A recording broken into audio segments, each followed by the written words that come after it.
Financijska agencija ekskluzivno je predstavila financijske rezultate poslovanja hrvatskih poduzetnika za 2018. godinu. Najuspješnijima dodijelila je nagrade Zlatna bilanca. Dodjela nagrada Zlatna bilanca održana je u Zagrebu, u hotelu Westin, u organizaciji Financijske agencije i pod pokroviteljstvom Vlade Republike Hrvatske. Kao što je poznato, FINA se više desetljeća bavi prikupljanjem i obradom poslovnih informacija. Sva godišnja financijska izvješća koje poduzetnici predaju se u FINI obrađuju.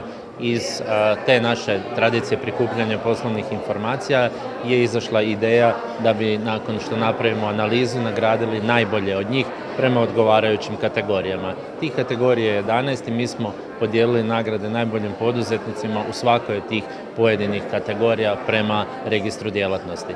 Također, na ovaj način nastojimo i promovirati najbolje poduzetnike i naravno njihova poduzeća kako bi potaknuli i ostale poduzetnike da se ugledaju na ove danas i nominirane i nagrađene. Svečanosti su nazočili brojni visoki uzvanici, a među njima i ministar gospodarstva, poduzetništva i obrta Darko Horvat. 11. po redu svečanost u kojoj su u vrlo oštru konkurenciju ušla preko 3600 trgovačkih društava koje posluju na prostoru Republike Hrvatske.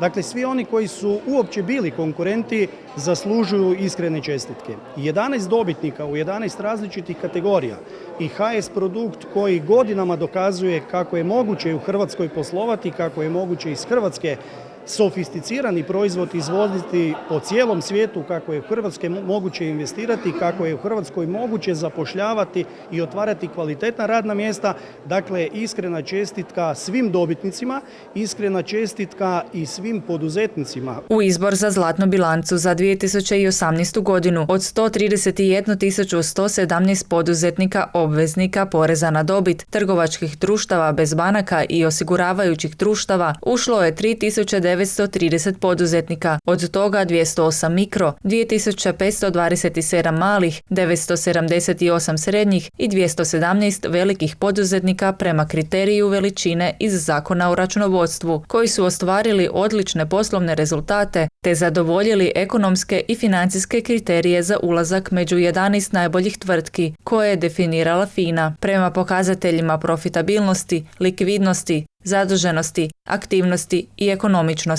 Sveukupni pobjednik i dobitnik Zlatne bilance za najuspješnijih poduzetnika prema financijskom rejtingu u 2018. godini je tvrtka HS Produkt d.o.o. iz Karlovca. Danas kad ste u poslu, jednostavno sve što se dogodilo prije tjedan ili mjesec ili godinu dana zaboravite, posvećeni ste novim problemima. Ponosni jesmo, ali to je jedno priznanje i neki pokazatelj da idemo u dobrom smjeru, da već smo etablirana firma, pogotovo ako znamo ovo je već druga nagrada koju smo mi dobili FINE kao sveukupnog pobjednika. Dobili smo prošle godine Zlatnu kunu, znači nagrade smo pobrali, znači trebalo bi to biti rezultat nekakvog našeg rada koji je u konačnici jedino što se broji. Znači zaposlenost, proizvodnja, dobit, izvoz, to je ono što je u konačnici važno. Tvrtka HS Produkt d.o.o. dobitnik je i Zlatne bilance za najuspješnijeg poduzetnika u 2018. godini u djelatnosti prerađivačka industrija. To je nešto bitno, jer u Hrvatskoj fali nam te prerađivačke industrije. Znači šta znači prerađivačka industrija? Prerađivačka industrija znači firme koje imaju visoki udjel novostvorene vrijednosti u vlastnim proizvodima. Ključ HS Produkta je da mi ne radimo lom posao za nekog drugoga, nego da razvijamo vlastni proizvod, da proizvodimo vlastni proizvod i da je 98 ili 99% naše proizvodnje plasirano na tržište izvan Hrvatske. I to je prerađivačka industrija tako uglavnom i radi. Ukupno je dodijeljeno 12 nagrada, a dobitnici nagrada u ostalim kategorijama su Bovis d.o.o. iz Viškovca, Dadlovac d.d. iz Orahovice, HEP proizvodnja d.o.o. iz Zagreba, Spektra Media d.o.o. iz Zagreba, Poduzeće za ceste Split d.o.o. Dugopolje, New Yorker Croatia d.o.o. iz Zagreba, Zračna luka Zadar d.o.o. iz Zemunika Donjeg, Globalna hrana d.o.o. iz Zagreba, Hewlett Packard d.o.o. iz Zagreba i Booking.com iz Zagreba.